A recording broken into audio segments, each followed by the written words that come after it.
C'est un visage mythique du cinéma français. Belle, tragique, tourmentée, violente et orgueilleuse, les 1000 facettes de Romy Schneider sont mises à l'honneur au cours d'une exposition. C'est en 1950 qu'elle commence sa carrière. Elle incarne alors à l'écran l'impératrice Sissi. Cette trilogie fera d'elle un phénomène. Romy Schneider, ça représente Sissi d'abord, pour la jeunesse, pour ma prime jeunesse, parce que je regardais ça aussi, moi, mais dans les cinémas anciens, quand c'est sorti, puis ça représente une belle histoire d'amour avec Alain Delon. C'est son ancien amant qui lui donnera son rôle dans La Piscine.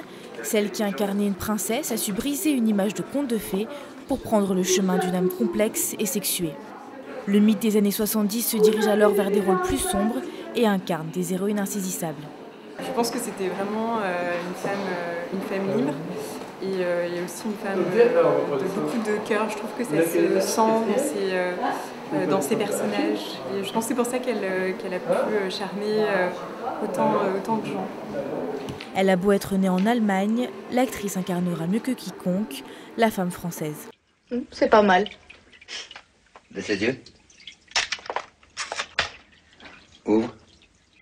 C'était à la fois une héroïne du quotidien et en même temps, comme disait Claude Sauté, elle dépassait le quotidien, elle l'élevait un peu, elle lui donnait de la lumière un peu.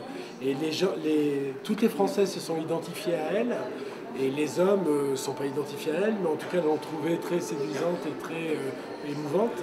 Mais le destin s'acharne, elle enchaîne succès à l'écran et drame personnel. Après le suicide de son ex-mari et la mort tragique de son fils, Romy disparaît à l'âge de 43 ans.